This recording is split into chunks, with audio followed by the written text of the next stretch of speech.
Bien, muy buenos días, hermanos. Qué gusto estar acá de nuevo. Gloria al Señor, que es bueno y nos permite iniciar un nuevo día de la mejor manera, ¿verdad? Orando y estudiando su palabra. Vamos a orar para empezar esta mañana.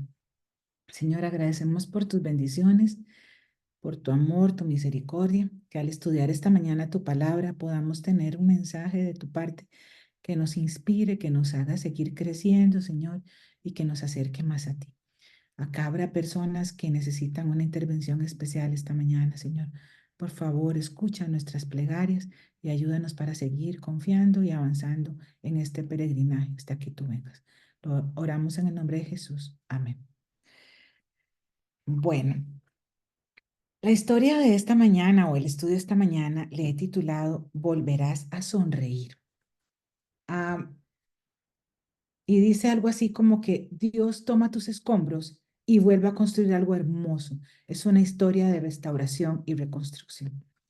Y quiero decirles que la primera vez que escuché hablar de una técnica japonesa que se llama kintsugi, que sin duda alguna ustedes seguramente también han escuchado hablar de esta técnica. A mí me pareció algo muy interesante, me llamó la atención. Y el kintsugi precisamente consiste en hacer algo bello y fuerte de algo que es frágil. Bueno, escuché la historia, escuché la técnica y me pareció muy interesante. Y se trata de que cuando los japoneses reparan, se les rompe algo, una vasija, ¿no? Reparan esos objetos y enaltecen esa zona que está rota con una técnica que consiste en llenar las grietas con un tipo de oro en polvo, de manera que las grietas, en lugar de disimularse, más bien se resaltan, ¿verdad? Esto es un rociado con oro y esa es la técnica que se llama kintsugi. Resulta que la cerámica o la pieza no solamente queda reparada, sino que se convierte en algo más fuerte que la pieza original. Pero lo que me pareció muy interesante es que en lugar de disimular, porque cuando uno se le rompe algo, ¿no? Y quiere conservarlo y no quiere botarlo, por lo general buscamos pegarlo con un pegamento invisible que sea lo más discreto posible, pero no es así esta técnica, sino que lo que hace es resaltar las grietas, ¿verdad? Rellenándolas con oro. Y dice que estas vasijas llegan a tener un valor aún más especial que una pieza que nunca ha sido rota. Entonces, el haberse roto, el haberse quebrado y el haberla rellenado, más bien le da un valor agregado al objeto. Bueno, dice que en lugar de ocultar su fragilidad, repararlo más bien le da fortaleza, es un símbolo de fortaleza, de servicio y de virtud. La prueba de imperfección y fragilidad dice que también es la resiliencia, porque entonces nos recuerda que algo roto puede llegar a ser más fuerte de lo que era antes. Bueno, les cuento esto porque, como les decía, la primera vez que yo escuché esto me pareció interesante, pero no fue sino hasta que una vez realmente me sentí rota por dentro, en muchos pedacitos. Fue cuando entendí el verdadero significado de esta técnica que se llama kintsugi. Que una pieza rota puede ser reparada y puede llegar a tener más valor de lo que tenía antes. Y esta mañana quisiera hablarles de una mujer que estaba rota. Y vamos a hablar, a basar nuestro estudio en el libro de Ruth, como dicen algunos, el Evangelio según Ruth. El libro de Ruth, capítulo 1, y creo que nos vamos a quedar mucho en ese capítulo 1 el día de hoy. Tengo a veces lío con el tiempo, vamos a ver, para no tomarme mucho más. Eh, el libro de Ruth y el capítulo 1 dice que aconteció que gobernaban los jueces. Esta frase es muy importante porque cuando nos vamos un poquito al estudio de lo que era la época de los jueces, era una época que podemos decir que era una época oscura del pueblo de Dios, una época de oscurantismo, porque en otra parte dice que cuando los jueces gobernaban, todo el mundo hacía lo que bien le parecía, no había rey, sino que Dios elegía jueces que eran los que gobernaban, pero lamentablemente fue una época de mucha apostasía, de mucha idolatría y de mucha desobediencia del pueblo, ¿verdad? Entonces dice que gobernaban los jueces, o sea, una época en la que todo el mundo hacía lo que quería, aparentemente, qué triste, y dice que hubo hambre en la tierra. También vamos a ver que um, en la Biblia se habla mucho de estas épocas de hambruna, pero curiosamente en esas épocas de hambruna encontramos que casi siempre cuando había una época de hambruna era porque Dios quería decirle algo al pueblo, porque el pueblo estaba yendo por un camino que no era el adecuado. Entonces, muy probablemente en ese momento era una forma de exhortación por causa de la rebeldía y la separación de Dios de parte del pueblo. Por eso había hambre en la tierra. Y entonces esta persona en Belén, que Belén significa tierra de pan, y esa vez en la tierra del pan ya no había más pan. Entonces, esta familia, ¿verdad? Fueron y salieron de Belén porque ahora estaba escaseando el pan. La familia Elimelech y se van en busca del sueño. Salen de Belén y se van en busca del sueño maoritano, diría yo, ¿verdad? Como algunas veces andamos buscando el sueño americano. Ahora fueron a buscar un sueño moabitano. Se fueron a la tierra de Moab. Bueno, meditemos un poco cuando tenemos abundancia, cuando tenemos algo y de repente sentimos que lo estamos perdiendo. Cuando de repente se acaba lo que tenemos. Esto puede causar un gran impacto en nuestra vida. Puede causar una fuerte reacción en nuestro mundo. Y entonces preguntaría, hermanos, ¿cómo reaccionas cuando empiezas a notar que en tu vida algo empieza a escasear? Algo que tenías en abundancia, algo que te hacía sentir bien, que te daba paz. Y ahora empiezas a notar que algo que siempre has tenido y que a veces das por sentado empieza a agotarse. Las finanzas, la cuenta bancaria empieza a adelgazarse un poco. Tu estabilidad laboral ya no era como antes. Tus amigos empiezan a disminuirse, a diezmarse. El amor de tu familia o el amor de tu pareja, sientes que empieza a bajar, a escasear. ¿Cómo reaccionamos nosotros con la idea de perder? No nos gusta perder. Y hay aquí una familia que reacciona ante la idea de perder. Están perdiendo prácticamente su confort, están perdiendo prácticamente su forma de su subsistencia. Y ellos deciden irse de la tierra del pan para un lugar donde Dios efectivamente no los estaba mandando. Bueno, lo que pasa es que el segundo punto que tengo esta mañana es que vemos que cuando nosotros empezamos a sentir que viene una crisis en nuestra vida, que algo empieza a escasear, buscamos una salida. Y eso fue lo que hizo el señor Elimelech y su familia.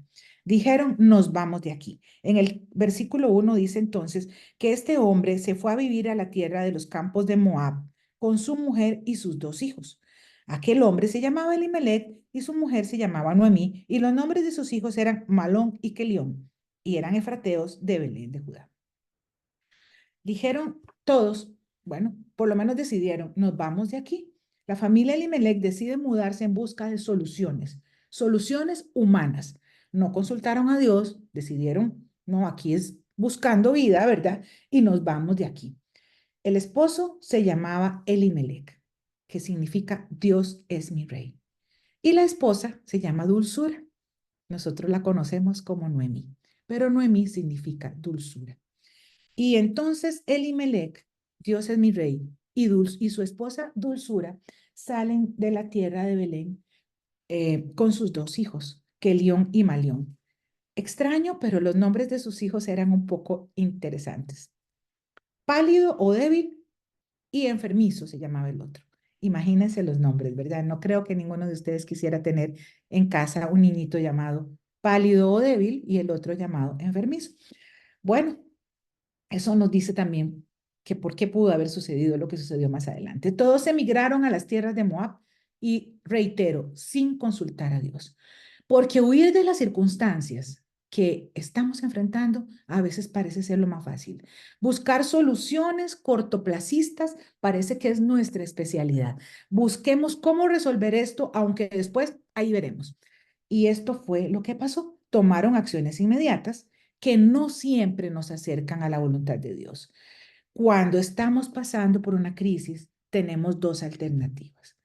¿Buscamos huir del proceso o buscamos abrazar el proceso? Y dice una frase por allí que lo que resistimos nos domina. Parece que esto fue lo que hizo el Señor Elimelech. Miren, en el capítulo 18 de Jeremías, que tal vez ahorita no vamos a poder ir a buscar todos, ¿verdad? Y a leerlo todo, pero se los voy a resumir. Capítulo 18 del libro de Jeremías. Dice que vino palabra de Jehová a Jeremías y le dijo, levántate y ve a la casa del alfarero. Y Jeremías fue a la casa del alfarero y entonces Dios le dijo que ahí iba a aprender, a entender una gran lección para el pueblo. Y entonces Jeremías, obedientemente, como siempre lo hacía, fue a la casa del alfarero y dice que el alfarero trabajaba sobre la rueda. Pero la vasija que estaba haciendo se echó a perder en su mano. El alfarero, probablemente un hombre de experiencia, que había trabajado mucho el barro, pero en ese momento se echó a perder en su mano. ¿Qué pudo haber hecho el alfarero? Tomar el barro, tal vez yo hubiera hecho eso porque no soy experta en el asunto, y tirarlo y decir, no, ya este barro no sirve para nada, voy a usar un barro nuevo. Pero esa no es la técnica de Dios. Dice que el alfarero hizo otra vasija, volvió e hizo otra vasija y le pareció, según le pareció mejor hacerla. Bueno, esto no sirvió, pero vamos de nuevo. El mismo barro, con la misma material, con el mismo materia prima, con la misma materia prima, la voy a reciclar y ahora voy a hacer algo como mejor me parece. ¿Cuántas veces hemos sentido que somos como ese barro? ¿Cuántas veces quizás podemos sentirnos, bueno, ya no sirve? Ok, sigamos con la historia. Pero dice también en el libro de Jeremías, el versículo 5 y 6, vino palabra de Jehová diciéndole a Jeremías, ¿no puedo hacer yo de vosotros como este alfarero? En lugar de tirar el barro, volver entonces y hacer algo con mi propia mano, de acuerdo a como yo quiero hacerlo y verlo. Jeremías 64, Isaías 64:3 dice que nosotros somos barro en manos del Señor. Y dice todavía en Isaías 45:9, ¿peleará el barro con su hacedor? ¿Dirá la vasija al alfarero, no, no me gusta cómo me estás haciendo, no tengo manos, no tengo orejas, no me gusta la forma que tengo? Pues no, no, así no es. Dice que tenemos dos opciones, o abrazamos el proceso o huimos del proceso. Creemos a veces que huir es más fácil, pero no hay manera, porque tarde o temprano tenemos que aprender a abrazar nuestros procesos si queremos superar y llegar a ser algo mejor para Dios. En el punto 3 vamos a analizar los resultados. Se fueron, huyeron del proceso, buscaron como una solución a corto plazo solucionar sus problemas. Y vemos en el libro de Ruth, el capítulo 1, los versículos 3 al 5, lo que pasó. Murió don Elimelech, marido de doña Dulzura, y quedó con ella sus dos hijos, los cuales se casaron con mujeres moabitas. Una se llamaba Orfa y la otra Ruth, y habitaron allí unos 10 años. Pero entonces dice que un día también murieron, pálido y enfermizo, también murieron. Y quedó así la mujer desamparada, sin sus dos hijos y sin su marido. Díganme si esto no es estar roto en muchos pedacitos. Bueno, veamos el asunto acá. Resolvieron el problema del hambre a corto plazo, pero surgieron otros problemas.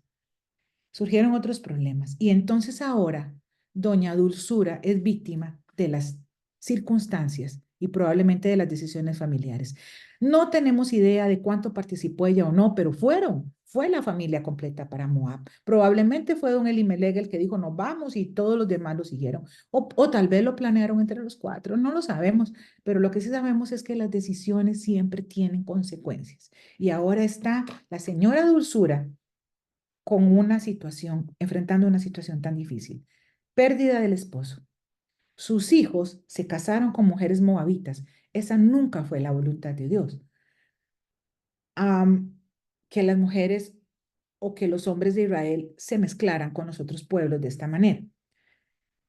Perdió ahora a sus hijos. Wow. ¿Qué corazón puede soportar eso? Y por último, queda sola en una tierra extraña, una tierra idólatra, donde Dios nunca le había dicho que fuera. Realmente esta mujer estaba desamparada y tenía toda la razón de sentirse como se sentía. Analicemos entonces cuál es la reacción por los resultados. No sabemos cuánto tiempo pasó Noemí analizando cuáles posibilidades tenía ahora. Lo que sí sabemos es que estaba realmente quebrantada, realmente estaba rota. No tenía muchas posibilidades tampoco. Tenía mucha tristeza y mucha confusión.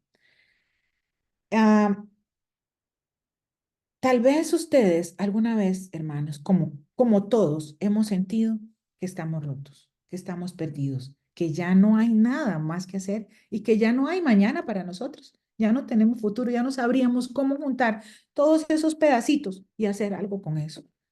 Nuestra actitud ante las circunstancias de la vida, cuando los planes no resultan, cuando nos desbaratamos nuestros sueños, cuando quedamos desarmados, cuando no hay solución, probablemente sea culpar a Dios o culpar a otros, o abrazar el proceso, asumir las consecuencias y decir, bueno, de aquí algo bueno tiene que salir, pero no es tan fácil llegar a eso, no es tan fácil.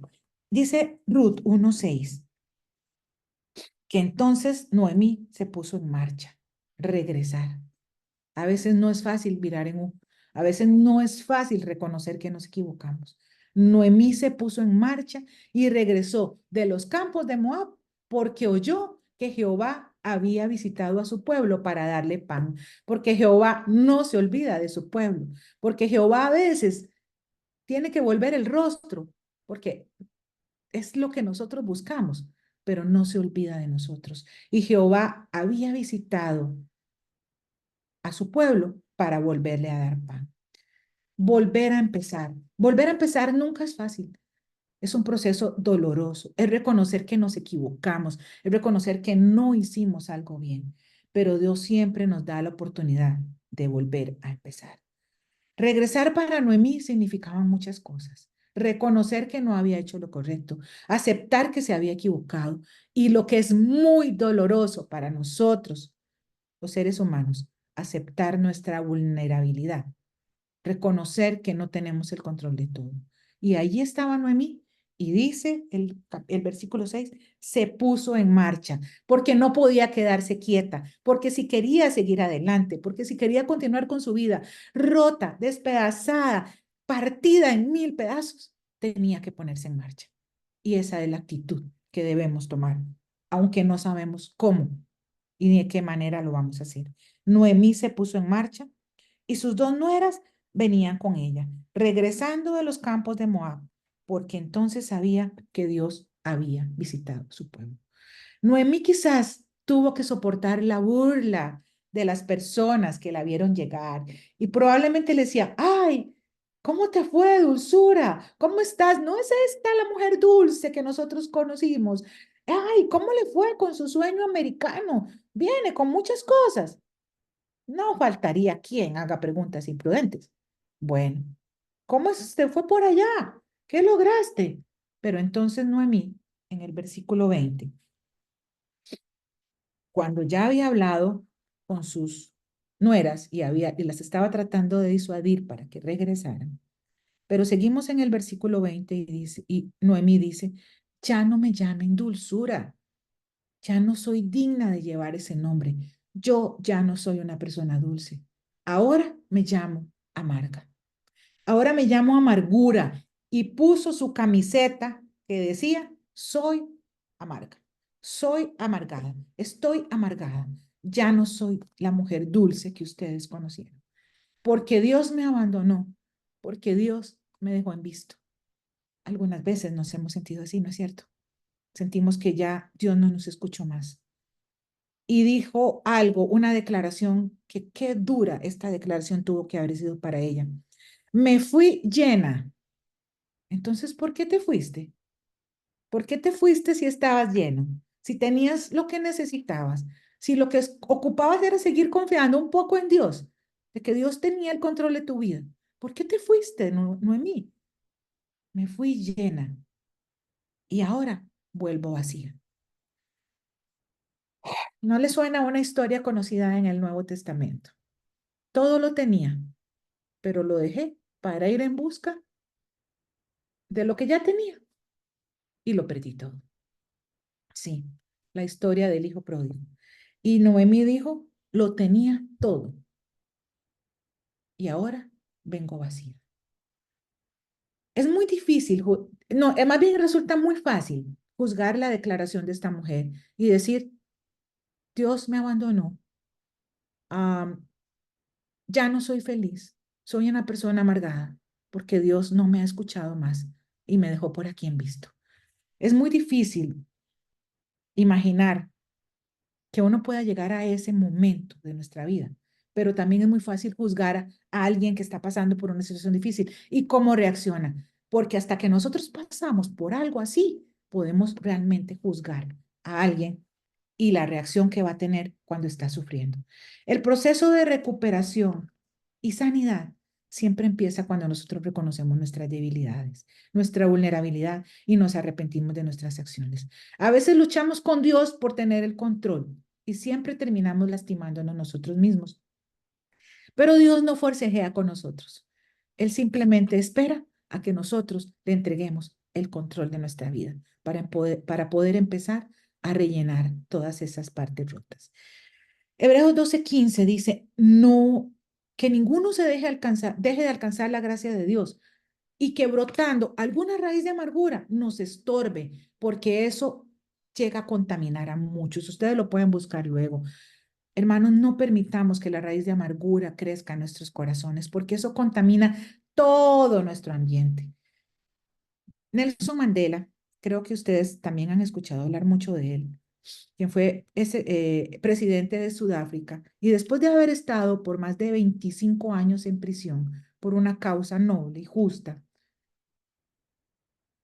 dijo estas palabras: al salir por la puerta hacia la libertad, supe que si no dejaba atrás toda la ira, todo el enojo, todo el odio y todo el resentimiento y la amargura, seguiría toda mi vida siendo un prisionero.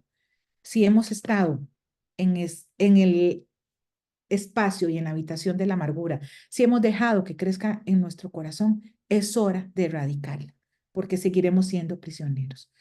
Cerramos diciendo que Noemí tuvo que hacer su parte y esperar. En el capítulo 3 y el versículo 18, ella ahora entiende, cuando ya no tenemos tiempo para estudiar a Ruth esta mañana, que también es una historia maravillosa, pero Noemí entendió cuando ya Ruth um, le explicó exactamente lo que había pasado con vos.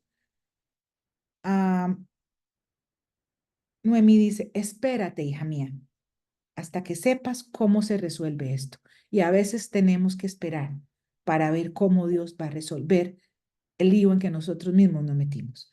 Esperar en Dios porque Dios cumple sus promesas. Esperar en Dios porque más adelante Noemí pudo ver las promesas y la bondad de Dios cumpliéndose en su vida. Y vamos a ir al capítulo 4, porque ya no nos da tiempo de ver mucho más. Vamos al capítulo 4 y los versículos del 14 al 21. Toda la otra historia ustedes la conocen y la estudiaremos en algún momento quizás, pero dice que cuando ya toda la crisis había pasado, cuando ya Dios empezó a manifestarse en la vida de esta mujer rota y la empezó a reconstruir, ahora dice que las mujeres decían, alabado sea Dios, que hizo que no faltara hoy pariente cuyo nombre será celebrado en Israel, porque entonces vos, como un prototipo de Jesús, había venido para redimir el nombre de la casa de Elimelech y de Noemí. Y entonces ahora dice, será restaurador de tu alma, te sostendrá en tu vejez y tú, pues tu nuera que te ama, porque nunca le faltó el amor, ha dado a luz a un hijo.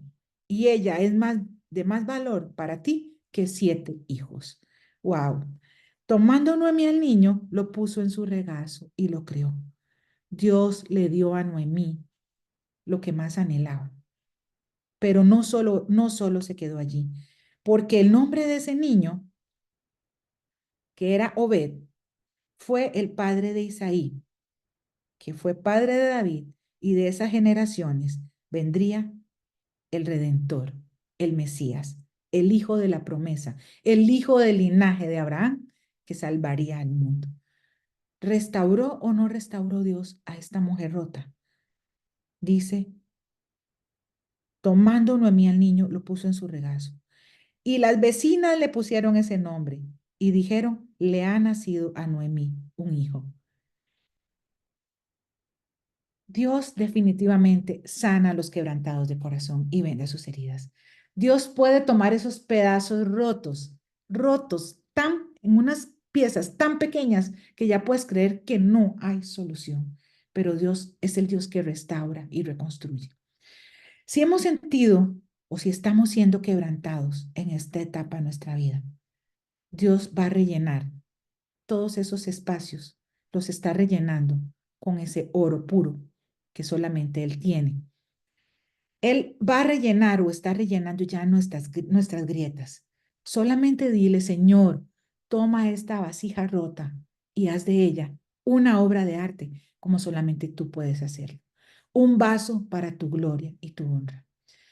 Hay un canto que a mí me gusta mucho, que en uno de los momentos duros de mi vida, un amigo me lo mandó y decía algo así como, calma, que la vida no se acaba y con el sol de la mañana volverás a sonreír. Y eso fue lo que sin duda alguna sintió Noemí. La vida parecía acabarse, pero no se acabó. Y una vez vino el sol de justicia y su rostro volvió a tener una gran sonrisa. Con el sol de la mañana volverás a sonreír. Cierro entonces con una frase del señor Julián Melgoza que dice, Dios puede sanar tus heridas. No importa si quedan cicatrices, porque Dios puede transformarlas en instrumentos de bendición para llevar esperanza a otros que han pasado por similares circunstancias. Si hoy ya el Señor ha reparado tus grietas, si las está reparando, que esto sea de testimonio y que sea de bendición, porque hay muchas personas a tu alrededor que pueden estar sufriendo y que tú puedes ser un testimonio, una bendición para esas personas, para que sepan que sí hay mañana y que Dios puede reconstruir lo que hoy está roto. Vamos a orar. Señor, gracias. Gracias porque en tu amor y en tu misericordia tú no nos desechas. Gracias porque probablemente muchas veces la obra que has querido hacer en nuestra vida se ha deshecho en tus manos porque somos un barro imperfecto, lleno de impurezas y no tenemos la forma tan moldeable que tú necesitas para poder darnos esa forma que tú esperas. Sin embargo, Señor, gracias porque a pesar de que hemos sido rotos y quebrantados, nos ayudas para poder abrazar el proceso, para poder entregarnos en tus manos y rellenan nuestras grietas con ese bálsamo y ese oro que viene de ti. Ayúdanos para ser vasos de honra que glorifiquen tu nombre, Señor, y que todas esas heridas que la vida nos ha ocasionado se conviertan más bien en una fortaleza para poder ayudar a otros, Señor.